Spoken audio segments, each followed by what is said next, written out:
The Clothes Have No Emperor. Written and narrated by Ian Purdy. Copyright 2025. Part 4. The Consequences in Our Modern World. Science. Another consequence of our belated wriggling out from under the sadistic Roman theological jackboot was the stunted development of science. Our science is a black and white attempt to describe a universe of colour. It has empowered us to create overpopulation, pollution, and economic hell for most of the rest of us. It impelled a spiritually backward humanity to embrace the ultimate destroyer, nuclear technology. Thanks to the miracle of modern science, our world is drowning in plastic, genetically modified organisms, and microwaves. We are all getting fatter, weaker, and stupider every day because our diets are saturated with chemical flavour enhancers, preservatives, and high fructose corn syrup. Breast implants, cancer, dementia, the pharmaceutical industry, and AR-15s are more of the blessings of misapplied scientific processes, creating things we don't need but have been manipulated into believing we really, really want, all in the name of making rich people even richer. Eminent biologist Rupert Sheldrake puts it this way, I quote, "Modern science is based on the principle, give us one free miracle and we'll explain the rest. And the one free miracle is the appearance of all the matter and energy of the universe and all the laws that govern it from nothing in a single instant." Unquote. From that it is easy to deduce that modern science is the idiot bastard child of Christianity. The Big Bang is creation repackaged and rebranded to reassure indoctrinated Christians that the ignorance in their holy book is basically correct. The Western mind is now dominated by two equally inadequate opposing paradigms. Once again I turn to the enlightened eloquence of Alan Watts, who stated, I quote, "We either believe we are a fortuitous congress of atoms in a mindless mechanism of incredible vastness, or that we are the wretched, disobedient subjects of an eternal king." Unquote. The alternative that Alan Watts went on to describe is that, I quote, "We and the universe are a mutually arising field of diversified processes." Unquote. This aligns with the Eastern approach, which may not have resulted in as much material advancement, but produces a lot less loneliness, confusion, and insanity. Science is what we got after our reality was held to ransom for centuries by the absurdities of Christianity. It is another false god that has been shoved into our minds and lives. It has never provided a consistent worldview that explains reality to us. Instead, it fragmented our world into a number of disconnected subjects: chemistry, physics, biology, astrology, psychology, etc. It's the old Roman tactic of divide and conquer. Divide reality into a number of different disciplines which deny us a complete picture of reality and make them compete for dominance in our struggling battle to construct a meaningful paradigm of what and where we are. Science has given us technologies which have made our lives more comfortable and is a wonderful distraction from our inner reality. It validates the outer illusion by claiming that the universe exists as a result of random chance and that any higher reality is a fantasy. This is a problem science inherited from Christianity. Christian dogma has limited the horizons of many scientists to consider that spirituality, or mind, is in opposition to science. Belief in the resurrection and miracles of Jesus requires scientists to suspend their knowledge of the laws of nature, which they have claimed as their sphere of expertise. Religion ultimately overrules science because science is limited to this world, and according to science, it and they will end at death. But religion promises so much more, even if it is only an eternity in hell. Religion offers hope that death will not be the end. Science was castrated by Christianity from the very beginning. They recognized their enemy and in good Roman tradition declared all the smart people to be heretics and burnt them. Yeshua's wisdom did not make the transition into science, and as a result, science is ignorant of the law of karma. It thinks it can manipulate nature at its leisure and is happy to leave it up to God to deal with the consequences. This is profoundly dangerous ignorance. In her seminal book, The Secret Doctrine, Helena Blavatsky states the following, I quote, "Darwin explains the body, but not the soul. True evolution is the awakening of divine consciousness within matter. Evolution is not random, but guided by spiritual forces," unquote. Science is unable to even acknowledge the existence of spiritual forces. It is based on a number of dubious assumptions. Ultimately, it assumes that objective reality exists. This assumption relies on the existence of an external universe independent of mind. The great physicist Erwin Schrödinger, 1887 to 1961, asserted that empirical evidence for this claim is unattainable given the impossibility of stepping outside of our personal experience to validate it. All of our experiences within the universe must necessarily be subjective, and therefore this is a subjective universe that your mind is an integral part of. According to Schrödinger, this universe could not exist without your mind being aware of it and contributing to its reality. This view is similar to the ideas expressed in the apocryphal Gospels of Thomas and Philip, and is consistent with the Buddhist sutras. Quantum physics is currently banging its collective head on this inconvenient quandary. What they've labelled the experimenter effect proves conclusively that by observing something, we change it. Add this to non-local causes, and they are in a real pickle. Secondly, science assumes that space is empty. It has posited dark matter and dark energy, which scientists claim is somehow responsible for around 85% of the universe's mass. That means they don't know what most of the universe is, but to avoid admitting this, we have these silly little words. The fact that they couldn't come up with some more grandiose terminology is a stark admission of defeat. Just because science hasn't invented a tool to measure it doesn't mean something doesn't exist. Science also assumes that mind only exists inside your head. The discovery in 1991 of neurons in the heart scientifically disproves this foolishness. We have always used the symbol of the heart to signify love, our highest emotional state, despite science. This has now been validated by science itself. Schrödinger posited that there truly exists only one mind. This aligns with the Buddhist conception of divinity, universal consciousness. He asserted that the notion of numerous distinct minds is an illusory tale that perplexed individuals construct, and used the fact that nobody has ever experienced multiple consciousnesses to validate this argument. There is only one awareness, and it isn't yours. It is collective, and we are part of it. This constitutes a far more sophisticated concept of the divine than the corrupted Bronze Age abstractions recorded in the Bible.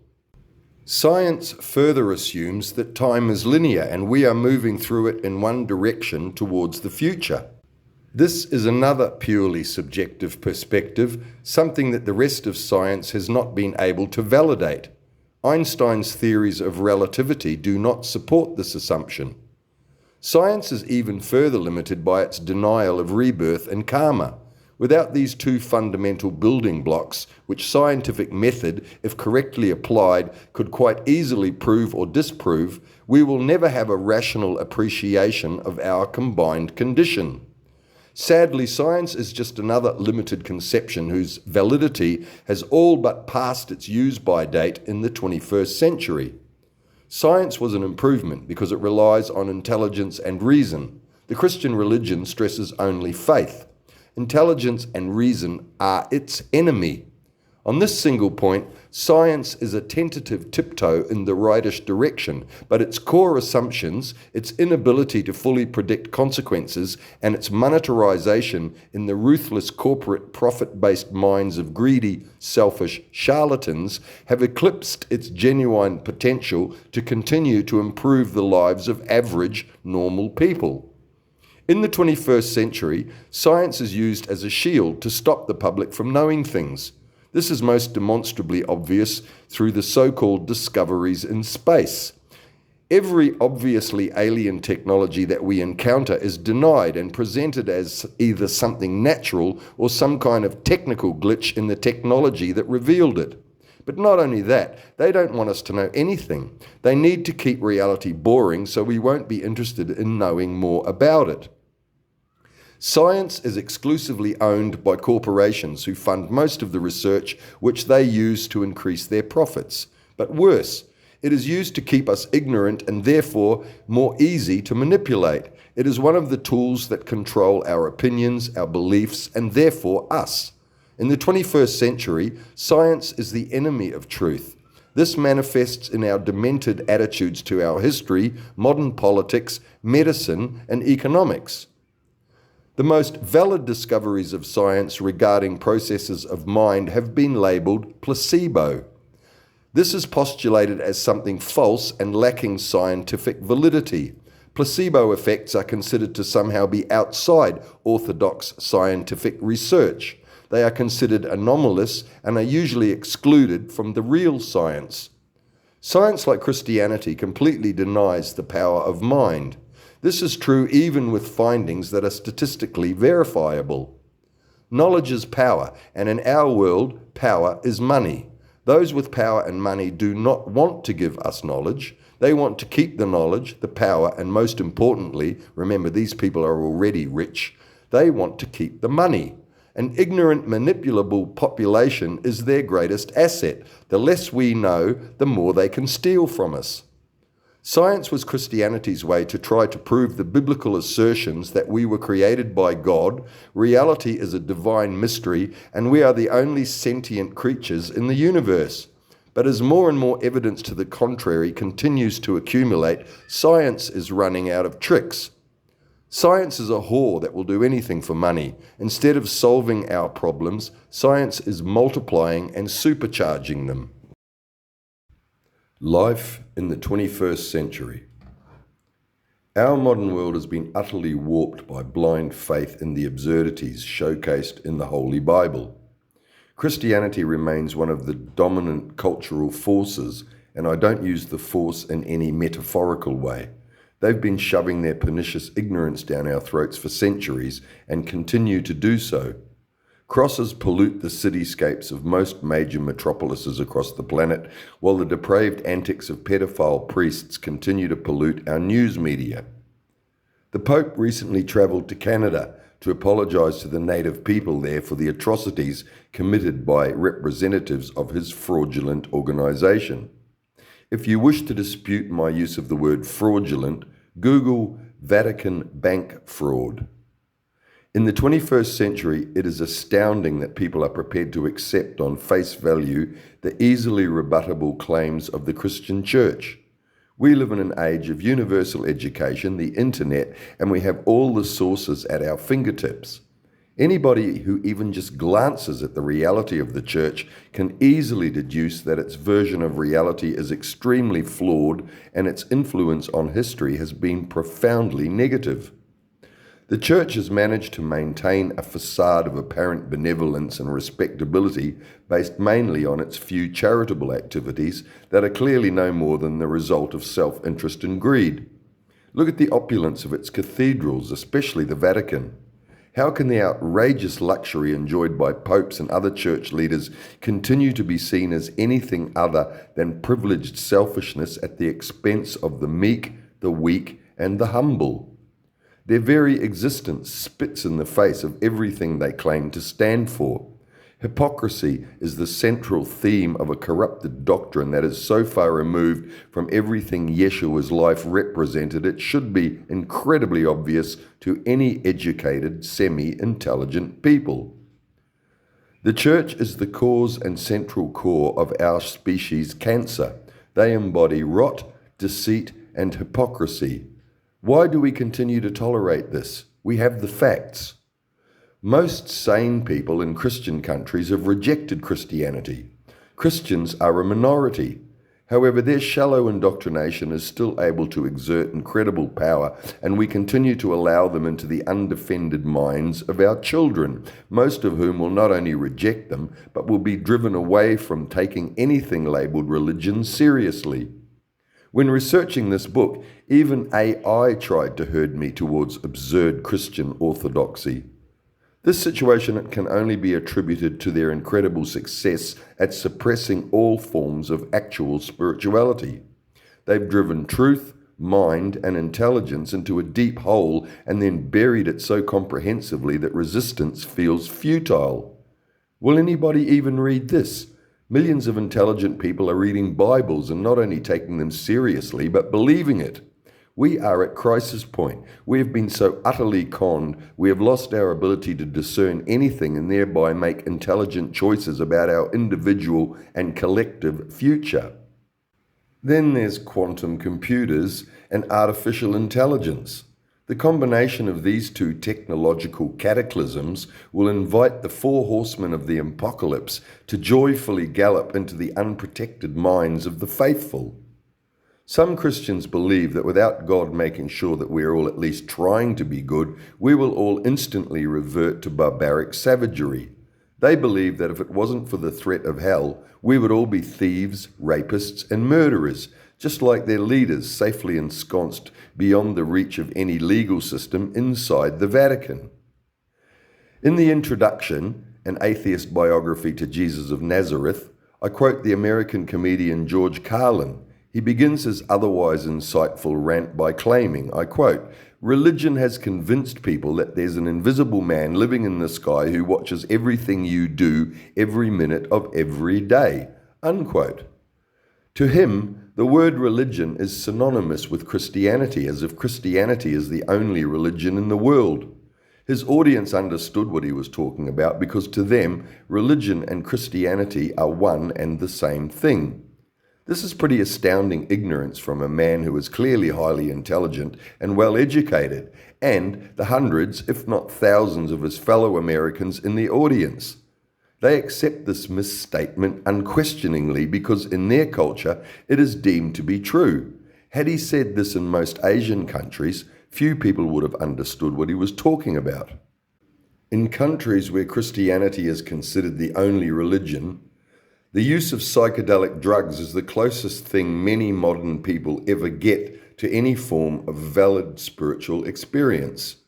These drugs provide opportunities for introspection and are not otherwise available to self-obsessed, outwardly distracted, God-fearing people. They can provide fleeting, life-altering glimpses of the divine nature of mind. Organic drugs like mescaline, psilocybin, DMT, cannabis, and the highly potent combination of two natural substances known as ayahuasca are finally being recognized as valuable by the whore we call science. LSD caused a revolution of consciousness when it was first synthesized from a naturally occurring mold known as ergot, which was responsible for causing entire villages to experience hallucinations throughout history.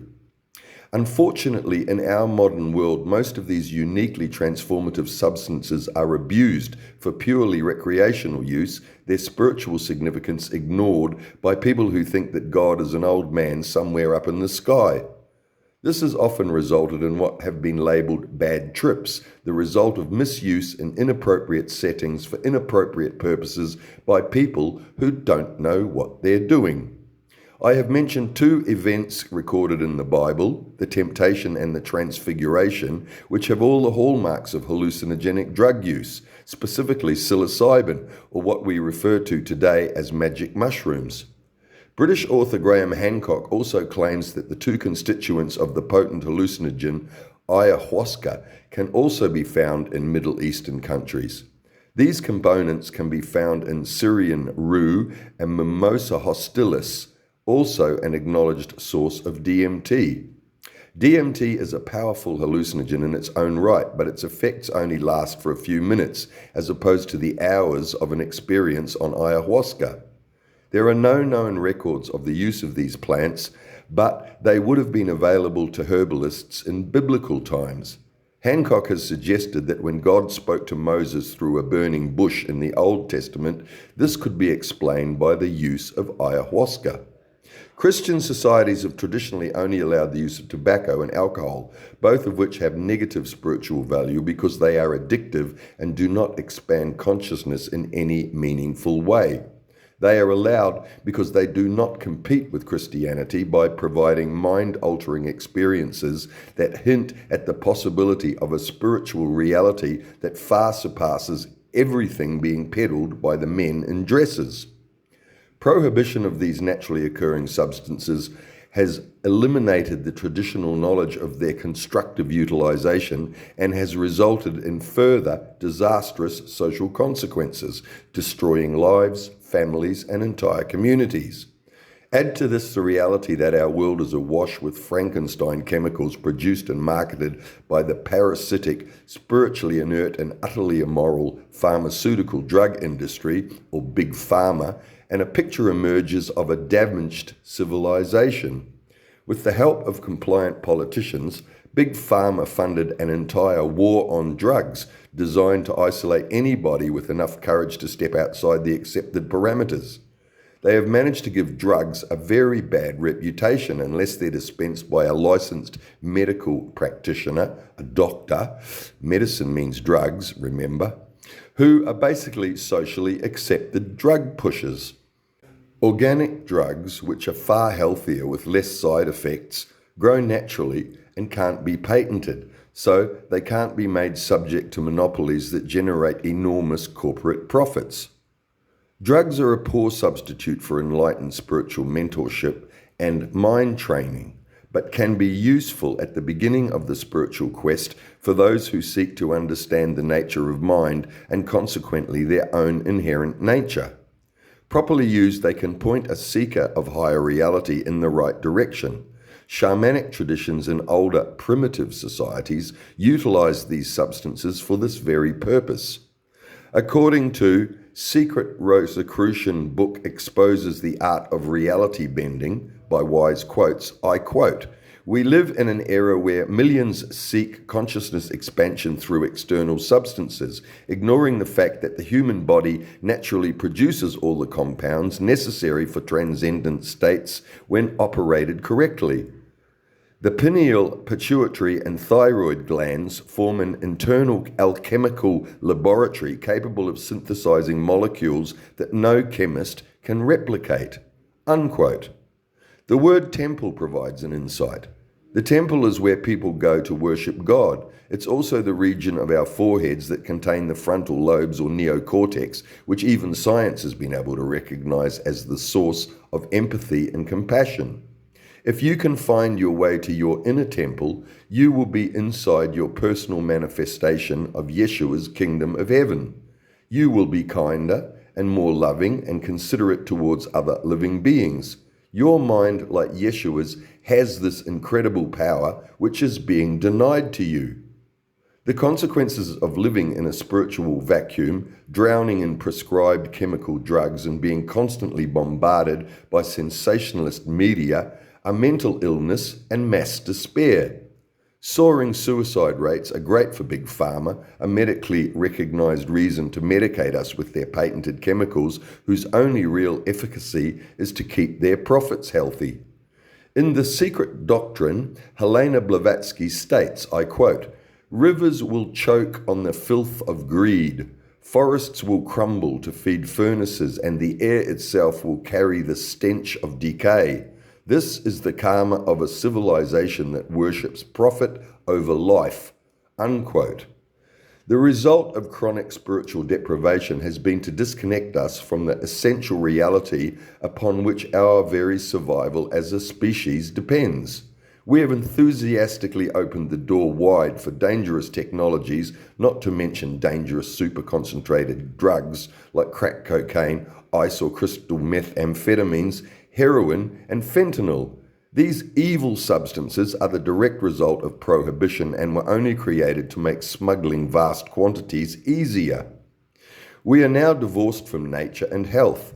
They're considered outdated pagan heresies. We've got all this new scientific stuff constantly reminding us how modern and sophisticated we are. Now we have Google and Facebook watching over us, recording our sins and virtues. The idea of a God who is looking down from on high has been digitized and localized. And Facebook is far more personal and interactive than God ever was, unless you were Jesus, Moses, or Charles Manson. And even then, God only reacted when he felt like it. Lonely? Nah, we've got TV and the internet and thousands of Facebook friends liking everything we do. Have another beer and switch over to your favourite sports team, embodying the social advantages of overdeveloped egos as they compete for your attention. When people are constantly being reassured that their patronage and opinions are valuable, media can easily control our minds. We are all being constantly urinated on in front of an expensive corporate mirror that reflects us back as people who have total control over our lives and love piss in our faces. We are patsies on a merry-go-round at the circus of everything they constantly assure us is exactly what we want and need. It's all about our desire being constantly satiated to distract us from what has died inside us. Beautiful colours and magical sounds usher us through the designer theme park of our privileged lives. The focus is always on whatever new illusion can be artfully conjured out there, so we only have to suppress what's inside for a few lonely seconds before we can quickly turn on another device. As long as we can afford these expensive distractions, it's now possible to live an entire life without ever, even once, having to look inside yourself. And why would we want to go there? There's only a wizened, pathetic mouse inside us begging to be ignored. Heaven on earth is the constant procession of distractions, drugs, and stimulation that holds our awareness where it needs to be, so we never imagine that we are wasting our precious time. Buy a new car, get a new lover, change the channel, just keep moving and stay distracted. That's the key. Stay in the game, in the spotlight, at the forefront of the ever-changing movement forward, relentlessly on and on and on until... Don't even think about it. Have some popcorn. Who needs love? We've got pornography. Who needs meditation? We've got TV. Who needs happiness? We've got money. This is most people's reality, and there are no lessons to be learnt, no progress to be made, and nothing to improve except your bank balance. All you have to do is go to church once a year and tell God you're sorry and that you'll try to be better sometime in the future. And if you don't quite get there this year, that's what Christmas is for. Buy expensive presents to show people how much you love them and care. Buy a really impressive Christmas tree and invite people to come and see how successful and happy you are. Of course God loves you and approves of the way you live your life. Otherwise, you wouldn't be able to imagine that you're not so miserable. The profound impact of the Romans' corruption of Yeshua's sacred message was to disempower our civilization. Instead of understanding at a fundamental level that we are emanations of the divine and have the power to live righteous, meaningful lives that reflect our divine nature, we live in fear, loneliness, and ignorance. By denying the divinity within and ascribing it to an external source, we lost our connection with truth, reality, and wholesomeness. When they stole Yeshua, they stole our ability to comprehend who and what we really are. They spiritually castrated us. Instead of confidently knowing that we have a divine, personal connection to all that really is, a source of strength, confidence, and certainty, we are lost out here in the phantasmagoria that our minds are thoughtlessly and constantly creating. Christians actually believe that their loving God who created us hates the people who don't believe in him so much that he will not just terminate their souls at death, but he will punish them for eternity in the most horrible, vindictive ways that they were able to conjure. The Romans' corrupted book tells them that the only thing that really matters is their faith, and that everyone who doesn't share it is destined to be punished by their perverted concept of the divine because we are sinners damned for eternity. This is not a recipe for a harmonious, happy world. Yeshua tried to give us the key to our freedom, but the church stole that key and commanded us to worship it and be grateful we are in a cage. The idea that we should fear God is an abomination. We should fear ourselves, blundering around in our ignorance, creating delusion and chaos. The result is that we are a cancer on the face of our planet. That's why we have billionaires taking joyrides up to the edge of space while children are starving. Apocalyptic proclivities. The corruption and misrepresentation of Yeshua's wisdom could be the fatal flaw that takes down this particular incarnation of civilization. Civilizations, like people, are subject to the laws of reincarnation and karma. As above, so below. There is abundant evidence on our planet of past civilizations that reached a higher level of technology than we have yet attained. The pyramids of Egypt are but one striking example of technologies beyond our understanding. These examples exist across the planet, but we're in denial because the Bible claims that God created the world about 7,000 years ago. Influential, powerful people believe this. They have gotten rich and in many cases attribute this to their faith in the Christian God. They might go to church occasionally and confess the sins they committed that enabled them to rise above their contemporaries, but they don't consider the actual teaching of Yeshua in the Gospel of Matthew, where he states, I quote, "Again I tell you, it is easier for a camel to go through the eye of a needle than for a rich person to enter the kingdom of heaven." Unquote. Why would he have said that again? The accumulation of wealth eclipses the individual who is at the center of the accumulation. The ego is inflated, powerfully reinforcing the illusion of a separate self-entity. Possessions become greater than the self, which becomes driven and controlled by worldly wealth. The paradox of wealth is that it gives a person much more control of their temporary outer reality, distracting them from the eternal reality within. When money replaces happiness, there is no return. Saying 1, Yeshua's very first recorded words in the Gospel of Thomas states, I quote, "Whoever discovers the meaning of these sayings won't taste death." Unquote. Jeff Bezos, Elon Musk, Bill Gates, and many other of the world's richest people are investing in technologies they hope will grant them physical immortality. They have accepted that they can't buy a stairway to heaven, so instead they are now trying to buy eternal life. They know that when they die, their wealth and privilege stays here. Their problem is that they are shallow. It's working really well for them in this life due to their past karma, which will eventually run out, and then it all falls away at death. Impermanence guarantees a return to the mean or average. That is karma. Mean and average. They can employ thousands and even millions of people to pray for them. They can own churches, and in fact, they can own entire religions. They can confess their sins and tell God they're really sorry, but they're probably not, and why should they be? If they don't believe they've done anything wrong, what's to confess? Unfortunately, suffering is one of the keys to the attainment of wisdom, and the only suffering of the rich is deeply selfish worry about not being able to maintain their status and privilege, which doesn't count. Selfishness is a result of spiritual ignorance. Selfishness is cancer. Human society has cancer. According to the Gospel of Philip, I quote, "As for us, let every one of us dig down to the root of evil within and pluck it out from its own root in us. It will be uprooted if we recognize it.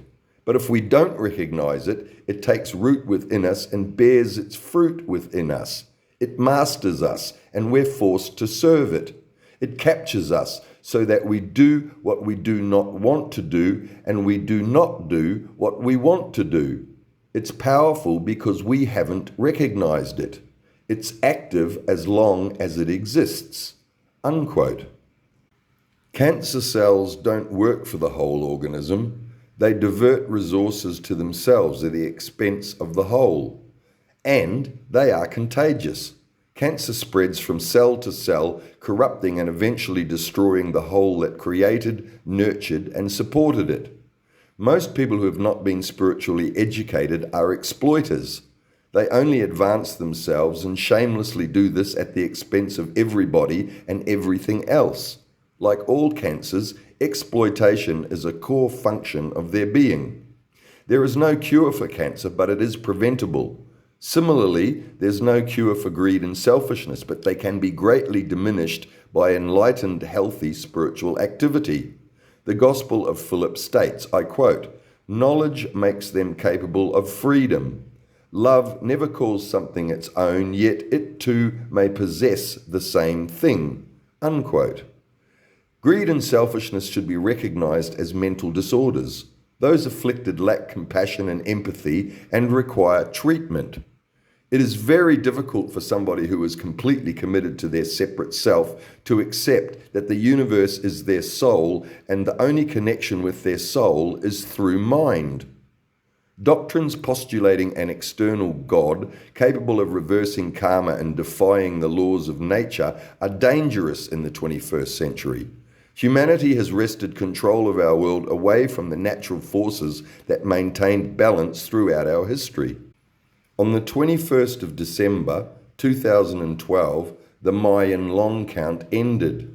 This ancient Mesoamerican calendar began on August the 11th, 3114 BC in the proleptic Gregorian calendar, or September 6th, 3113 BC in the Julian calendar. For this confusion, you can thank two popes. It is a 5,125-year calendar which begins and ends when the Earth, the Sun, and the black hole at the center of the Milky Way galaxy, which the Mayans referred to as the Dark Rift, all align.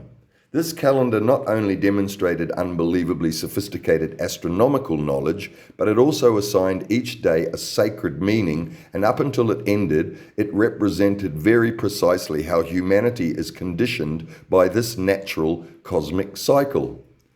Thanks to Catholic Bishop Diego de Landa, who tried to burn all Mayan literature, we don't really know what the end of this vast galactic cycle means. Some scholars had predicted the end of the world, but clearly that didn't happen. It seems reasonable to speculate that our technology has allowed us to advance beyond some of the limits imposed by nature so that we can now imagine we are its masters.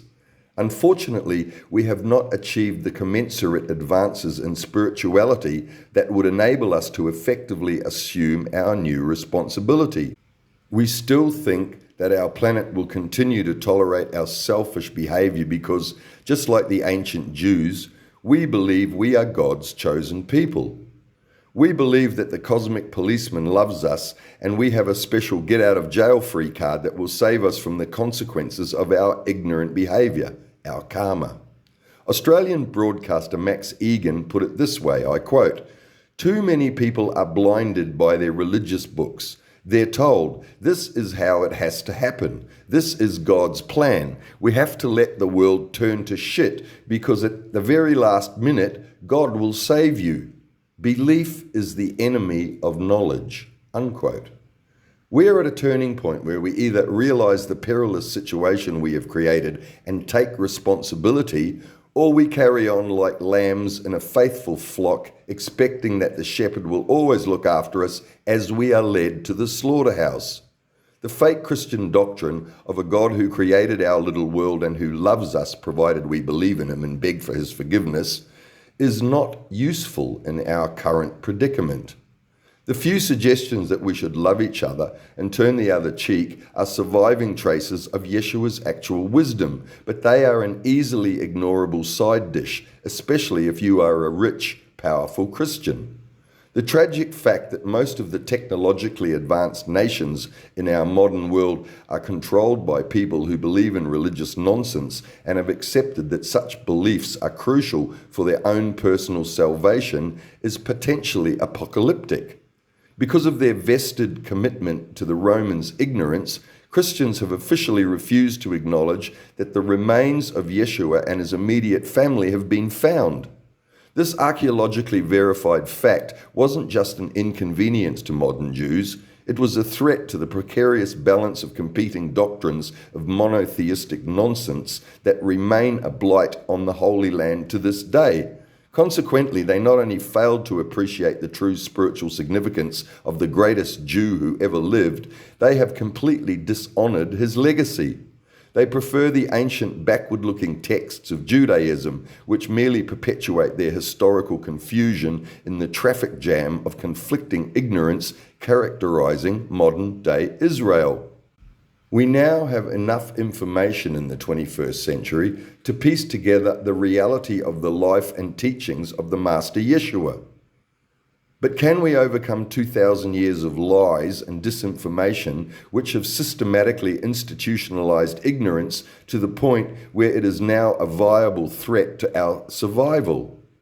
Here are some examples of how the Christian delusion is actively strangling our evolution towards a sustainable future.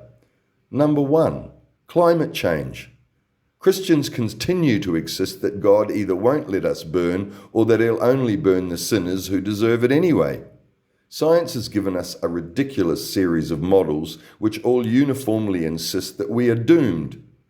If the reality that we have experienced over the last 25 years is compared to the modelling predictions from 25 years ago, science is shown to have reacted with hysteria to a real issue, but its input provides more fuel for the skeptics than useful information upon which we can act. The entire issue has been hijacked by vested interests eager to turn it into profits. However, as I sit here typing this on the 9th of January 2025, the second largest city in the United States, one of the most wealthy, sophisticated metropolises on earth, Los Angeles, is burning. Number 2, abortion rights. Christians continue to insist that God created all life, and despite our obvious population crisis, they want to deny us any ability to exercise control over our population. Science, when it was still useful, gave us the technologies allowing us to only allow the birth of planned, wanted children into stable families where they will be able to flourish and grow to be healthy, contributing members of functional societies. But not only that, they also oppose all forms of contraception. They want to force us back into the dark ages where, like wild animals or cattle, we have no control over the birth of our children. In their best-selling book, Freakonomics, Stephen D. Levitt and Stephen J. Dubner demonstrate a commensurate drop in crime rates in the US 15 years after abortion became legal and the flow of unwanted, unplanned children dropped dramatically. The American progressive Christian minister, author, and eco-theologian Michael Dowd put it this way, I quote, "Good people are dangerous and great people will engage in great evil when their God is not synonymous with reality or when their map of reality is outdated by privileging ancient mythic texts over current evidential revelation." Unquote. The actual words of Yeshua are an important part of the spiritual legacy of humanity, but we continue to deny his wisdom, which could assist us to secure a successful future. The representation of God as a selfish, jealous, wrathful entity who suffers these afflictive emotions caused by our human weaknesses is not a valid depiction of the divine. It is holding us back from achieving the potential latent within all of us.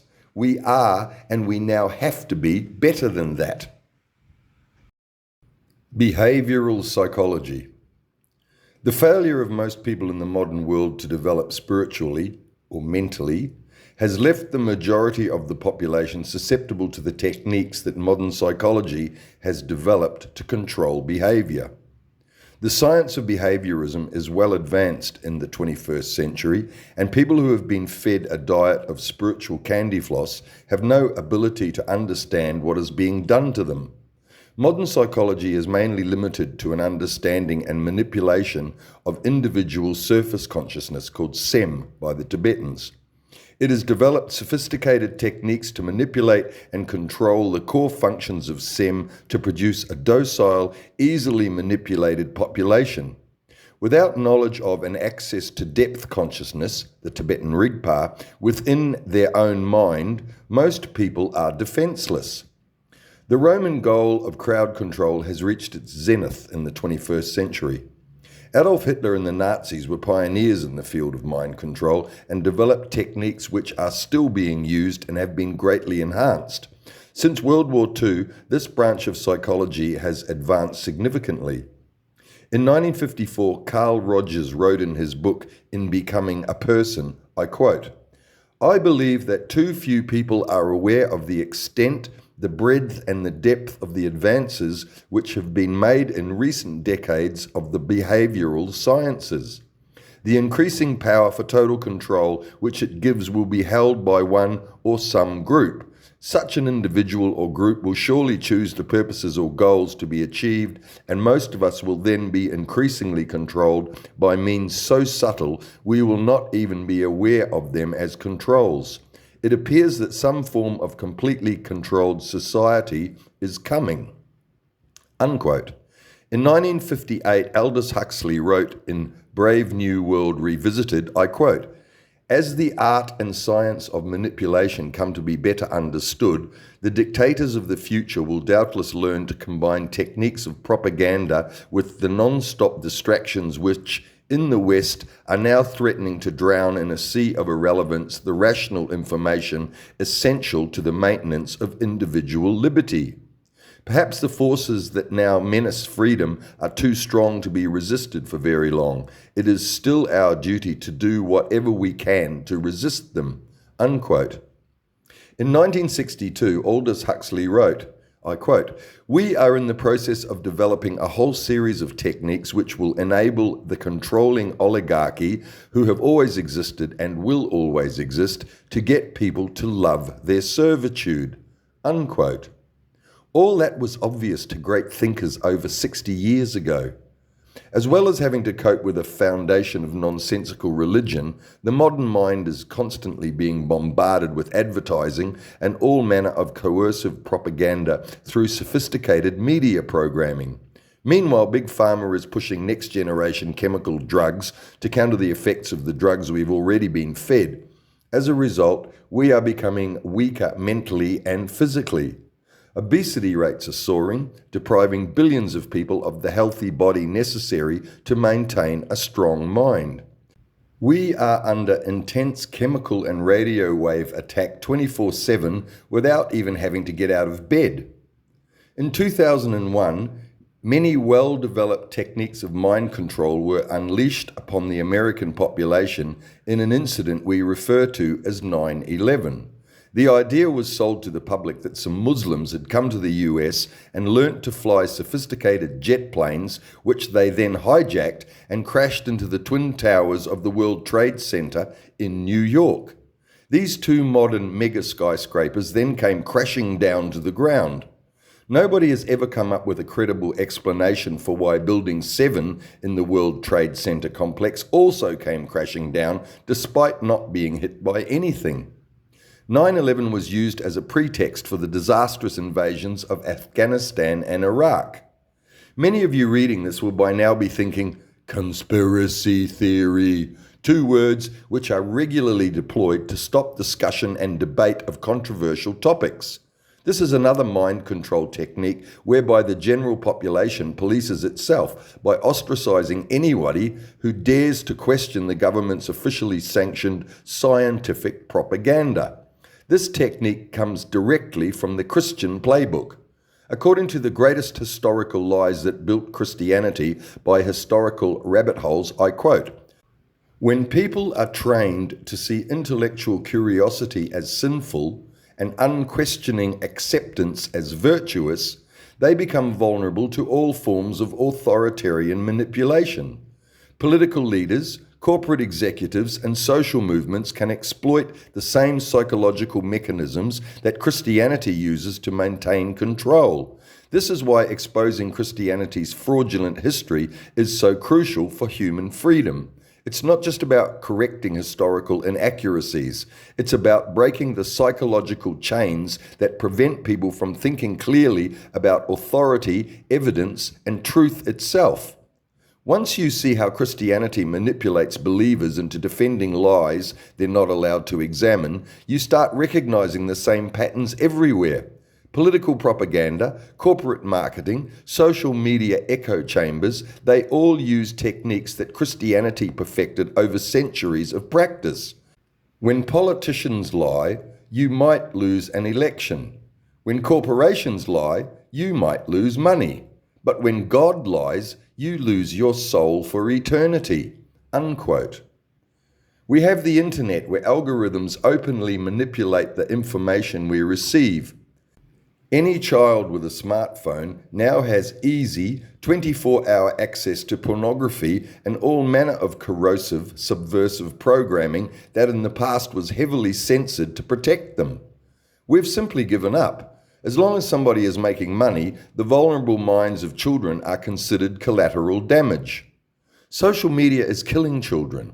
The tech companies are only interested in maximizing exposure. Their only motivation is profit, and they've created an unregulated, addictive, mind-destroying monster. There is no escape. Social media is ubiquitous, and even if parents try to protect their children, they are outgunned on every level, every minute of every day. Social media is an intoxicating mind swamp of unparalleled evil. It is ignorance squared on steroids, shoveling its pernicious mind rot from every smart device, everywhere, all the time. The following is a series of quotes from The Weird Connection Between Observer Effect and Mass Manipulation by Wise Quotes. I quote, "I feel fear implies an I that exists independently of the fear. This seemingly innocent division carries devastating consequences. It creates an observer permanently in conflict with their own experience. And exactly in this conflict lies the entry point for every system of psychological manipulation. The reality manifesting through fragmented consciousness is a reality of scarcity, competition, and isolation. It's no coincidence that these are the ideal conditions for maintaining power hierarchies. A unified mind where the observer and the observed merge indirect perception represents the greatest threat to any structure that depends on human division to thrive. What if the key to freedom lay in the simple yet radical perception that there was never an observer separate from the observed? The architecture of modern social control rests on a single premise, keeping each individual in perpetual battle against themselves. Not through authoritarian decrees or overt surveillance, but through the systematic maintenance of the fundamental split between observer and observed in the human psyche. Documents from think tanks and behavioral research institutes reveal explicit awareness of this process. Internal memos openly discuss how to maintain subjects in a state of constant self-observation and promote multiple identities to maximize commercial vulnerability points. Fragmentation isn't a side effect, it's the main product. A population that perceives directly without the mediation of a conditioned observer cannot be manipulated through fear or desire. Propaganda loses effectiveness when there is no separate I to be seduced or threatened. Fragmented attention, the product of this division, is the fuel of control systems. The neural network responsible for the sense of separate self can be deactivated, revealing states of consciousness where the subject-object division completely disappears. The convergence is inescapable. Quantum physics, neuroscience, and ancient wisdom point to the same fundamental reality. The observer-observed separation has no scientific, neurological, or experiential basis. It's an arbitrary construction maintained by cultural conditioning and reinforced by systems that depend on this fragmentation. Divided minds are controllable minds. The 6 pillars of this mental prison operate in calculated concert. First, they create the artificial split between you and what you feel. I have anger instead of simply being the anger. Second, they construct this false observer with its memories of conditioning, making you believe this accumulation of past is who you are. Third, they constantly reinforce that you're different from your emotions, generating perpetual internal war. Fourth, they prevent direct observation by keeping your mind always judging, comparing, and evaluating. Fifth, they hide that your consciousness is creating the reality that you experience. There's no world out there different from the observer. Sixth, they keep you trapped in psychological time. always escaping the presence through memories or expectations. The evidence surrounds you, but when you realize the observer is the prison, not the prisoner, the game is over." Unquote. An unprotected, untrained mind is not very different from the keypad of a robot to somebody who understands how to manipulate it. This was recently demonstrated when most of the world's population docilely succumbed to having many of our basic human rights suspended during the COVID-19 pandemic. In breach of the United Nations Universal Declaration of Human Rights, signed into international law in 1948, an enormous percentage of the world's population accepted home detention and were then forced to accept being injected with an experimental gene therapy that was misnamed a vaccine. The health outcomes from this continue to be catastrophic, the facts being suppressed by governments who were also duped and dare not allow their populations to know how horribly they were manipulated by Big Pharma and the media, most of which Big Pharma owns. Because nobody is able to be held accountable, it will happen again. This phenomenon, greatly advanced by the Nazis, is known as mass formation psychosis. Most people behave like sheep and can be easily manipulated to surrender their rights or commit atrocities in the name of the group with which they identify. In 2021, in her book, A State of Fear, Laura Dodsworth wrote, I quote, "You could call psychology mind control. That's what we do, clearly. We try to go about it in a positive way, but it has been used nefariously in the past. Psychology has been used for wicked ends." Unquote. If you can't control your mind, they will. The techniques for mass manipulation, currently being deployed mainly for commercial purposes, are making our lives basically meaningless. We have stopped being communities and are now markets. The modern-day state of Israel, the Holy Land where Yeshua attempted to spread his Buddhist message of unconditional love and compassion, has proved itself to be a master manipulator of international public opinion during its 80-year genocide of the Palestinians.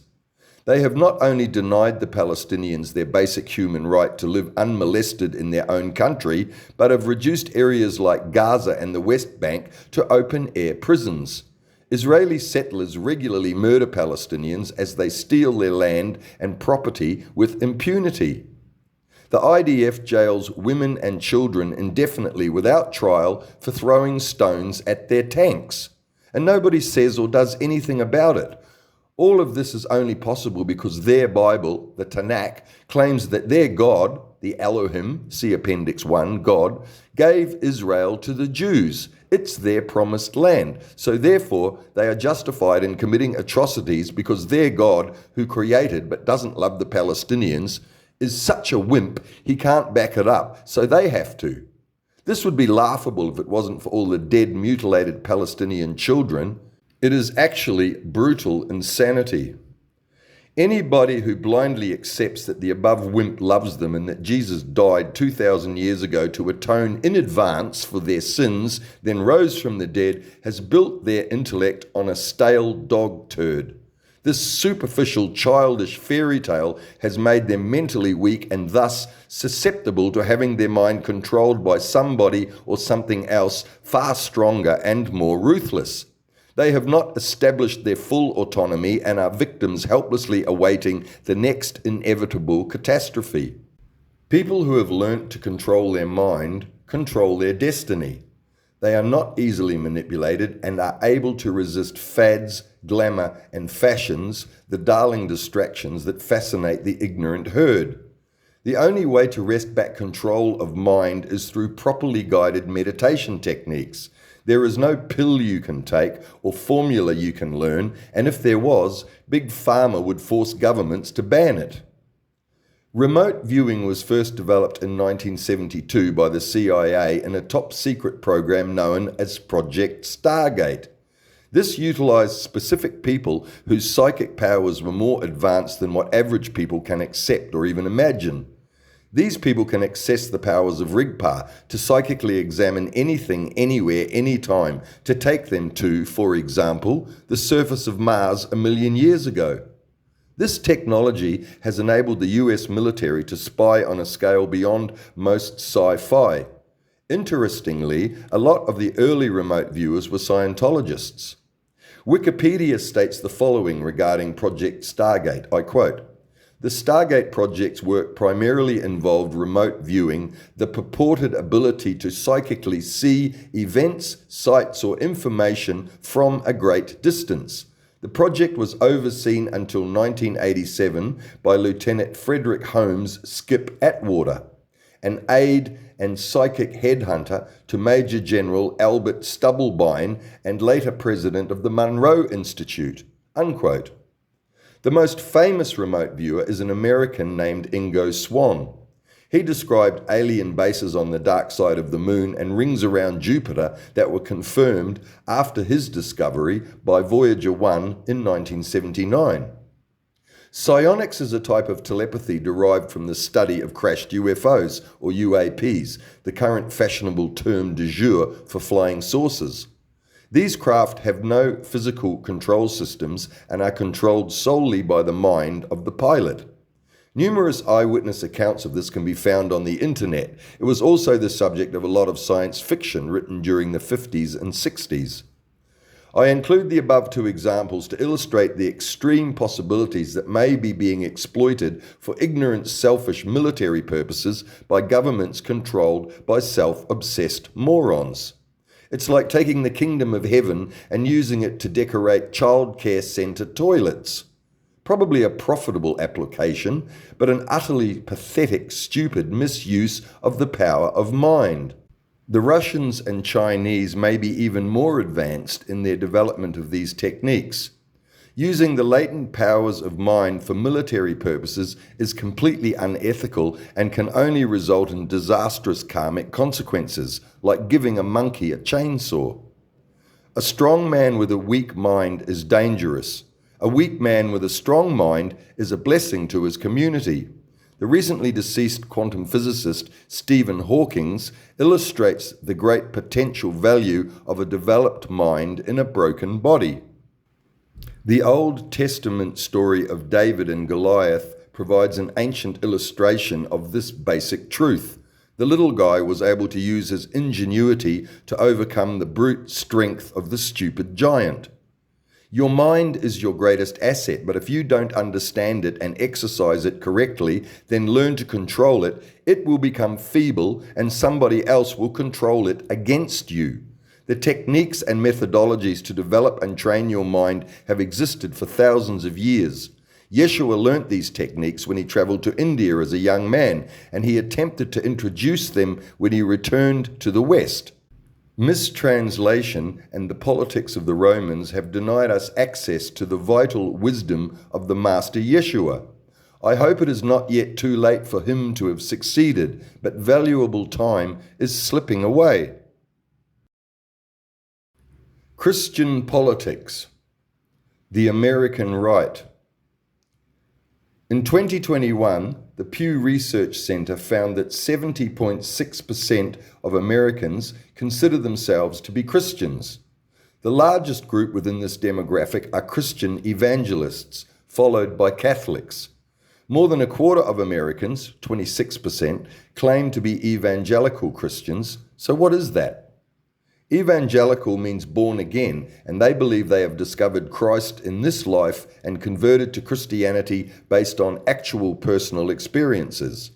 They are a worldwide trans-denominational movement within Protestant Christianity who believe in the doctrine of salvation by grace alone, solely through faith in Jesus' atonement.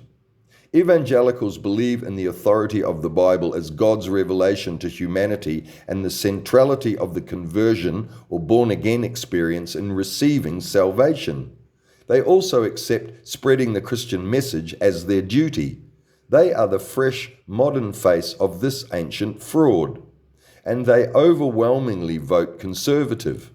81% of evangelicals voted for the reality TV star Donald Trump in 2020. By then it was well established that Trump was an adulterer, a liar, a thief, and in breach of most of their other commandments, with the possible exception of murder, despite his infamous claim that he could shoot somebody on Fifth Avenue and not lose any votes. Trump is the only American president to have been impeached twice and who has been convicted of 34 felonies for paying off a porn star to cover up his adulterous affair and forging business records to cover up the payments. He has also been charged, indicted to use the American term, with a range of other crimes as diverse as election tampering, bank fraud, sexual assault, rape, defamation, and multiple charges of obstruction of justice, one of the main features of his administration after he left his first 4 years of personal enrichment in office behind him. Trump is a corrupt, immoral con man. He averaged over 20 provable lies every day of his disastrous first stint as US president from 2016 to 2020. These are not mere allegations and are only relevant because Christians keep voting for him. That takes a lot of faith in things that are simply not true. Trump introduced into the English language the novel concept of alternative facts. These appear to be acceptable to the Christian intellect, which is not rooted in reality. In Trump's unique case, it is rooted in loyal, adoring faith in selfish greed. On January 6, 2021, some of Trump's devoted supporters marched on and attacked their own government to try to overturn the results of the 2020 American presidential election, which Trump clearly lost to President Joe Biden. Conservative operator and author Stuart Stevens describes it in the following way, I quote, "He gave everyone permission to be their worst self," unquote. Republican Senate Majority Leader Mitch McConnell described Trump as a sleazeball and despicable, and in a speech to the US Senate said that Trump was practically and morally responsible for the events of January 6th, where 4 law enforcement officers lost their lives as a direct consequence of doing their duty. Yet McConnell voted to acquit Trump for his treasonous act of inciting the January 6th insurrection and endorsed his candidacy in the 2024 presidential election, which Trump somehow, with the help of Christians, won. The Christian vote was crucial to Trump's 2024 victory. 72% of white Protestants, 61% of white Catholics, and more than 80% of evangelicals, an increase in their support in both 2016 and 2020, voted to return the criminal Trump to the White House.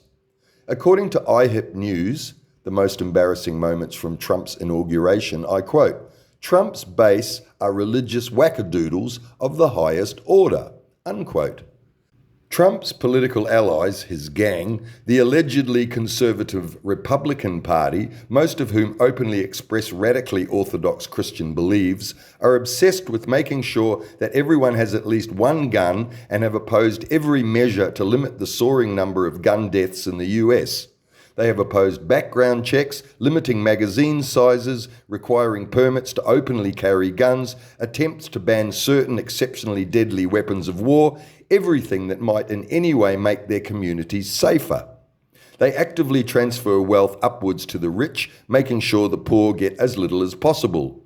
Trump's tax cuts in 2017 added $2 trillion to the US deficit and almost exclusively benefited millionaires, billionaires, and wealthy corporations.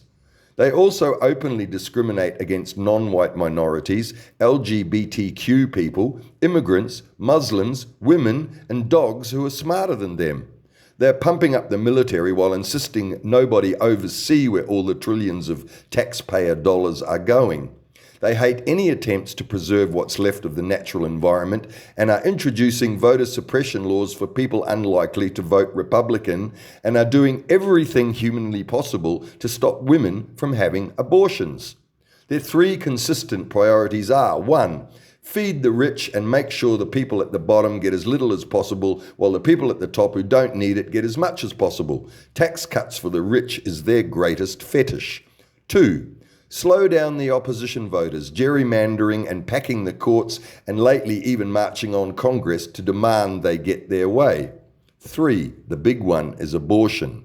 it has driven their crusade to stuff the US Supreme Court with right-wing Christian bigots who vehemently oppose all abortions, including in cases of rape and incest. Even when the pregnancy threatens the life of the mother, they demand it all be left entirely up to God, with no human intervention deemed acceptable for any reason. They think women should have the same rights as cattle, except their farmer is a mistranslated, imaginary megalomaniac last heard from over 2,000 years ago. They somehow imagine their beliefs require them to foist this blanket suppression onto everybody else, regardless of anything. Thou shalt not kill doesn't apply to people with guns, but is unappealably compulsory for every pregnant woman. They believe their unwarranted intrusion into other people's lives is not only warranted, but is virtuous. That is how far away from the law of karma these ignorant people have been herded. Roe v. Wade was decided by the US Supreme Court in 1973 and made abortion on demand legal in the United States. It was considered settled precedent until Trump was able to appoint 3 conservative, Christian, Supreme Court justices who promptly overturned Roe v. Wade and instantly threw disadvantaged American women back into the Dark Ages. This was only possible through Senate skullduggery manipulated by Republican Majority Leader Mitch McConnell, who later stated publicly onto the official record that Trump is a sleazebag and despicable, as already mentioned. Statistics consistently show that around 2/3 of Americans don't agree with or want this, yet somehow they voted to give this ignorant, lawless ape the presidency of their country twice. Despite admitting to personally despising Trump, Australian media magnate, the billionaire Rupert Murdoch, was instrumental in the rise and continued uprising of Trump. Through his misnamed purveyor of lies, disinformation, and right-wing propaganda, Fox News, he and his family are looting the US by raping the minds of his incredibly gullible, predominantly Christian audience. Under oath during the 2023 Dominion voting machines lawsuit, Murdoch admitted that his motivation was not about the red, Republican, or the blue, Democratic politics. It was about the green, money. He settled the suit by agreeing to pay a record $787.5 million for lies he admitted his network had knowingly broadcast, claiming that Dominion had changed the result of the 2020 presidential election in favor of President Joe Biden. He conceded that Fox hosts had lied to further the bogus claims of Trump that the election had been stolen from him, a convicted felon, sexual abuser, and corporate fraudster. Murdoch's only lame justification for his outrageous lack of ethics was, "That's what my audience wanted to hear." These two paragons of greed and selfishness, Rupert Murdoch and Donald Trump, are conspiring to steal people's relative reality. They are both masters of untruth and have used their mastery for this ultimate heist. They have achieved this by flooding the zone with such an enormous quantity of fake news, misinformation, and alternative facts that the weak-minded who take them seriously simply can't process it. The effect is similar to attacking a person's brain with a potato masher. In the US, where over 70% of the population admit to being Christians, millions of people are living in a state of unreality because of them. They have a huge audience of gullible Christians. The result is the creation of even more ignorance on an industrial scale. Ignorance begets evil. The second inauguration of Donald J. Trump as President of the United States on January 2025 represents the triumph of evil. It signifies a giant leap forward in our species' stampede towards auto-annihilation. Ignorance reigns in the USA. The most powerful nation on earth is now officially a cancer cell, and the rest of the democratic world is buttressing itself against its pernicious influence. In 2025, US politics resembles a battle between the Girl Guides, the Democrats, and the Mafia, or the MAGA Republicans. Christian nationalism first appeared in the 1950s, but it didn't take hold as a national movement until the 1980s after Roe v. Wade, the Supreme Court decision that made abortion on demand legal and available nationally. Christian nationalism is driven by fear and resentment and has very little to do with the actual teachings of Yeshua or Jesus or anybody who isn't selfish and greedy. It is a purely political movement driven by an unflinching desire for power, according to Rob Reiner, producer of the film God and Country. He described it as a danger to Christianity itself. In an interview with Lawrence O'Donnell on MSNBC's The Last Word, he stated, I quote, "It motivates them to do whatever they want because they believe it's God's will. They use this to justify violence," unquote. Christian nationalism is a racist, sexist, homophobic movement donned as a mantle of virtue, a source of pride for ignorant, dissatisfied people, empowering them to imagine they somehow know better than people who aren't so stupid. They consider Trump to be chosen by God and rationalize his obvious immorality by claiming that God chooses strange messengers. Another uniquely Christian form of derangement has manifested in the form of the Rod of Iron ministries. They consider assault rifles to be legitimate tools of their loving God. Their leader has a gold AR-15 military assault rifle, the weapon of choice for school shooters and other mass murderers with the highest kill rates. And he delivers his sermons wearing a crown of bullets. Naturally, they are big Trump supporters. Then there are the mega churches.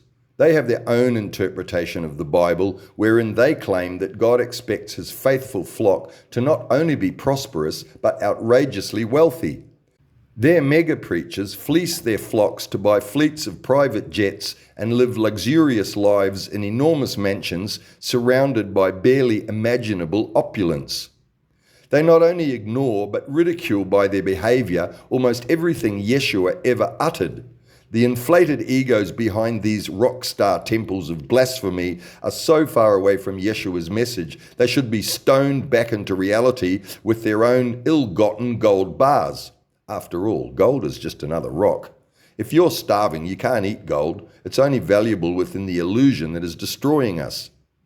The prosperity gospel, which arose in the 20th century along with other nonsense like the rapture, are not connected to any biblical sources. They are symptoms of a doctrine that is not rooted in spiritual reality and are like mold growing on a rotten apple. Oh, and don't forget QAnon. QAnon believe the world is run by a cabal of blood-drinking pedophiles and that Trump, freshly reinstated as president, will personally execute all of them. Unfortunately, this isn't funny because a lot of these soft-minded Christians have allowed this battleship of bullshit to sail gloriously into their undefended minds. In 2022, they assembled on the grassy knoll in Austin, Texas, close to where President John F. Kennedy was assassinated. They expected that he and his also assassinated son, JFK Jr., whom they claim aren't really dead, was somehow going to magically resurrect, and Jr. was going to be Trump's presidential running mate in 2024. When none of this happened, they weren't in the least deterred and quickly moved on to the next faith-sanctioned crock of ridiculousness.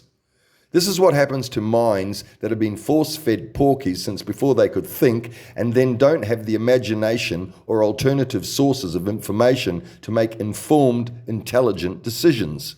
These Christians have joyfully accepted that the truth is completely unknowable. Mere people simply can't expect to know the truth. Everything is just another part of God's great loving mystery. The only reality thundered down from every pulpit is the Bible and what they've been commanded to believe. And even if it can be proved that they've been lied to by, for example, the discovery of Yeshua's actual tomb, they don't care. They believe they will go to heaven as long as they shut down their rational mind and don't allow it to reach obvious, sane conclusions. The USA is filled with overindulged, fully armed, fully bigoted, racist, sexist patriots whose minds are constructs of spiritual candy floss, a favorite treat in their happy religious cage. It was described as the land of no Buddha by Richard P. Hayes, whose work examined pitfalls for everybody searching for truth.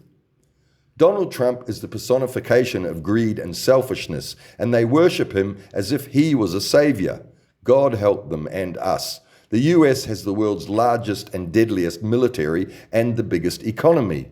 Their blind faith in the Christian religion, the only game they know, has rendered them mentally deficient, and we all have to live with the consequences if we do somehow manage to survive the 21st century.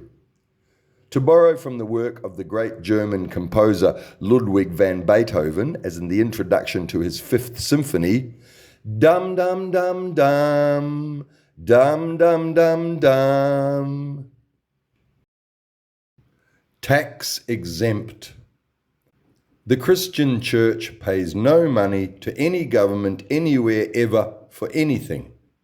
The church is a commercial entity existing in an environment of specially designed laws, regulations, and exceptions that specifically cater to its uniquely privileged position. In societies where it has dominated royal lineages and political parties, not to mention the minds of the unfortunate billions who've been forced to embrace its ignorance, it isn't only too big to fail, but its failure is inextricably linked to the spiritual failure of the entire human race. The headquarters of the Roman Catholic Church is situated safely inside the Vatican, a city-state which is officially recognized as the smallest country on earth. Being its own country means that there is absolutely no oversight possible for any aspect of its existence. It is above and beyond the reach of any and all human laws. Pedophile priests are subject to the laws of the countries where they commit their vile crimes, but once they've been sequestered back inside the sanctuary of the Vatican, they also are immune to the laws of man. The Christian Church was a product of Roman governance. The Roman Empire has long ago been assigned its despicable scribblings in the historical records of our shameful past.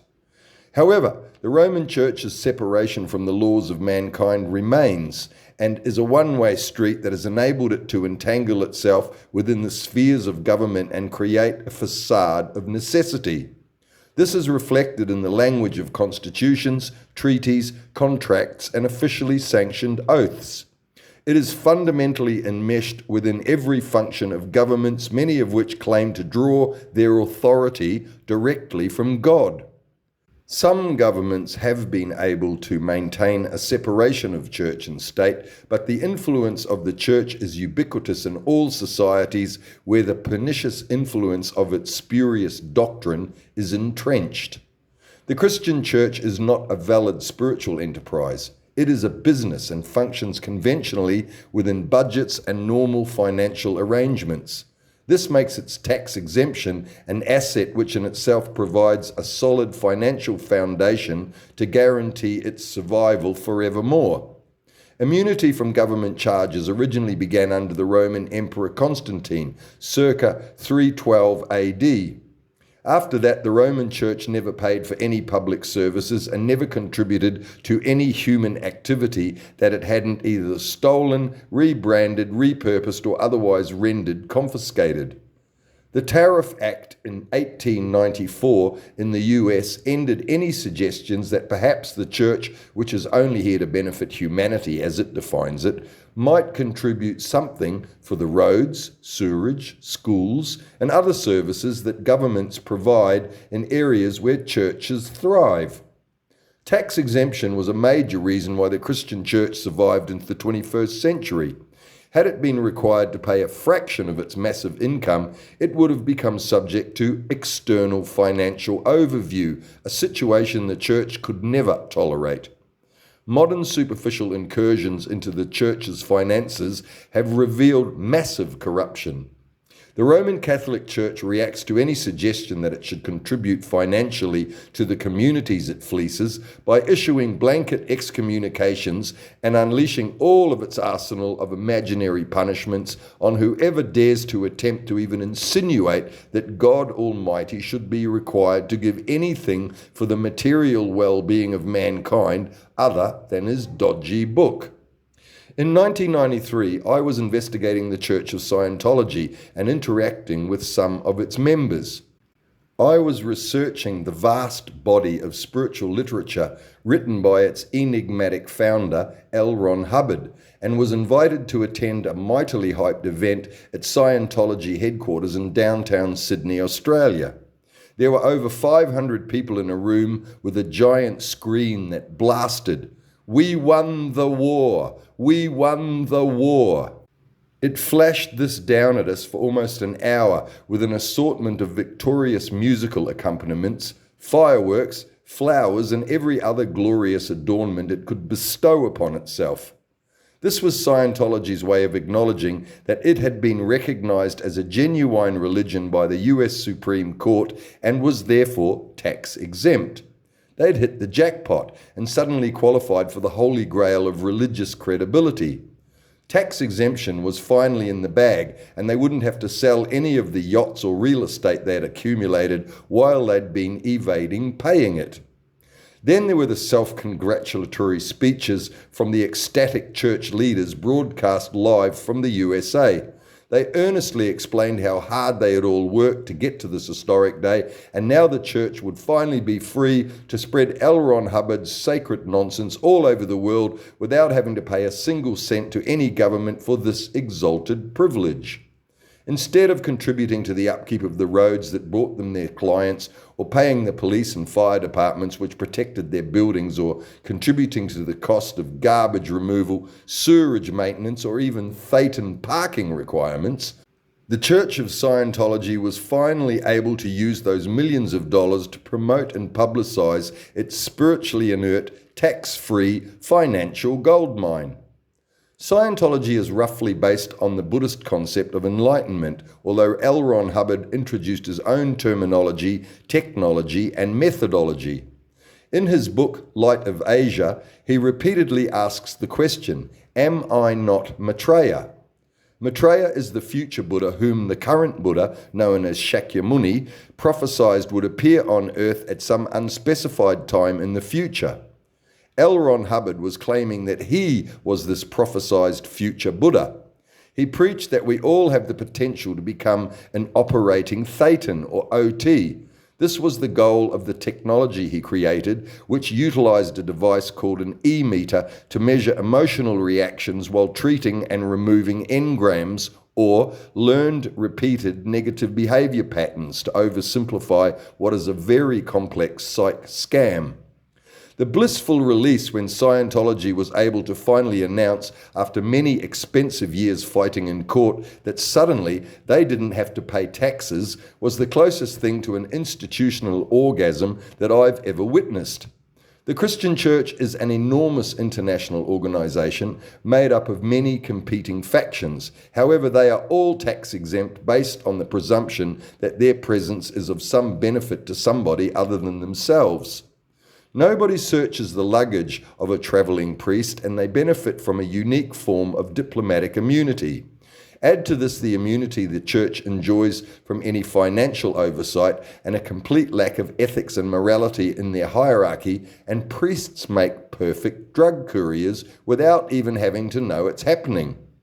This is a spectacular accusation, and the church will provide golden tongs to dump this so far unfounded assertion in the porky bin. However, it remains a viable explanation for the continued proliferation of drugs like heroin, fentanyl, and cocaine, despite the war on drugs and other politically motivated foolishness over many decades. To run the world's biggest drug cartel, tax exemption would be a fantastic advantage, shielding the perpetrator's records from any normal forms of governmental examination. Automatic immunity at international borders for members of its staff, and finally the enormous financial resources and international connections, all completely disconnected from the official world economy of finance and governance, are further advantages and incentives for an utterly immoral, corrupt international organization to maintain an enormous clandestine drug trafficking operation. They have already been exposed worldwide as an international pedophile ring, so why should the idea that they are pushing drugs be any more surprising? Like all living entities, The Christian church wants to survive. The consequences of its failure to do so would be enormous and very personally felt by the billions of people who eagerly confess to being part of its flock. What would happen to trillions of dollars worth of real estate if suddenly nobody wanted to go to church? We have an enormous worldwide parasite locked into the hearts and minds of billions of people. None of its claims are true, and all it contributes is ignorance, confusion, child abuse, guilt, and fear. The naive idea that they represent some kind of sacred ambassadorship for God is asinine. They continue to bear their evil fruits in accordance with Yeshua's ancient warning to beware of wolves in sheep's clothing. Our world would be a better, saner, happier place without them. The good Christian. According to the 19th century German philosopher Friedrich Nietzsche, the last Christian died upon the cross. My father was a good Christian. Recently, my mother confessed to me that she wasn't sure if she believed. To approach death with uncertainty is an impediment. Faith in Jesus and the Bible are a lot better than doubt, or worse, faith in nothing. I have an old school friend who is an evangelical. He was healed on the roadside from an injury by a preacher who, no doubt, truly believed he was doing God's work when he converted my friend to Christianity. On many occasions over many years, my son and I accompanied him and his delightful family to their church. I considered exposure to Christianity to be an important component of my son's education. During this time, I explained to most of the congregation and the pastor that I was a Buddhist, but I thought it was important for my son to understand the Christian faith. I enjoyed the fellowship, acceptance, and singing hymns with the good people who attended the services. The pastor confided that he'd boasted to his friends about having a Buddhist in his congregation. Several of them tried to convert me, but that wasn't going to happen. Like many Christians, they had difficulty grasping how I could be an honest, loving, compassionate person without believing that God was watching me. It was a rock and roll church, and they had some reasonable musicians on the job. One weekday afternoon, I dragged my guitar and amplifier into the church and had a jam with the pastor. Most Christians tend to identify with the actual words of Yeshua and are usually well-intentioned, good people as long as none of the nonsense is threatened. Christianity has produced many exceptional people, from St. Augustine and St. Francis of Assisi to Mother Teresa.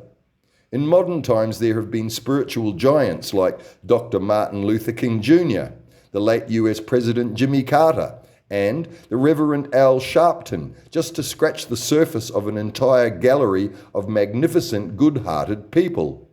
Most Christians are kind, good-natured, loving people who genuinely want the best for everybody. They are certainly not evil, and they're definitely not all stupid. Yeshua said, "Love thy neighbor and do unto others as you would have them do unto you," and that's exactly what they try to do. There are about 2.3 billion good Christians living, eating, and breathing as you listen to this. This translates to almost a quarter of the world's population who believe as the core component of their philosophy and therefore their entire connection to any hopes of an uncursed afterlife that Jesus died after being nailed to a wooden cross but then came back to life before very mysteriously ascending to heaven roughly 2,000 years ago. If you are a Christian, this is a summary of some of what you are required to believe as actual facts and events that really happened. And then you have to believe that Jesus was the male child of God Almighty, born of the Virgin Mary, that he was an entirely new form of being. The men in dresses insist that this is the only possible key to an afterlife that doesn't involve burning for eternity in hell. That is a powerful inducement or threat. But what about the Hindus who charmingly insist that a cow is better than your mother? Your mother only gives you milk for up to 5 years, but a cow will give you milk for your whole life.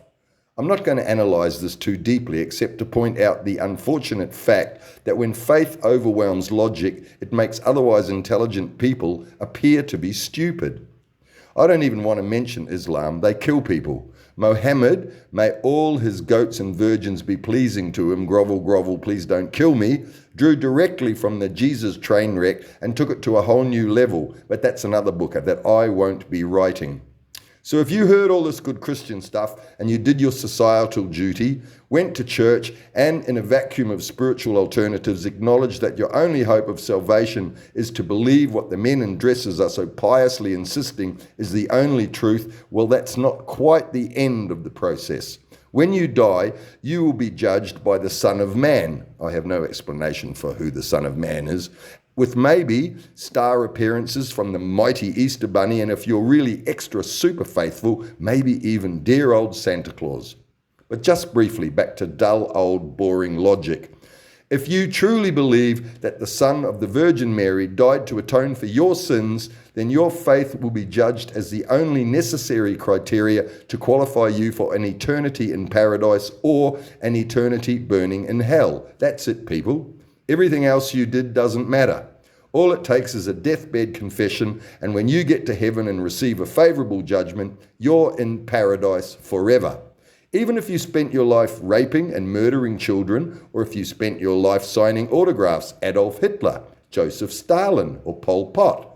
But you relented just before you died and suddenly believed, then you can waltz into heaven to be reunited with God, Jesus, and lots of saints and virgins, as well as some of the good people and their children whom you may have murdered, robbed, and raped during your otherwise meaningless life on earth.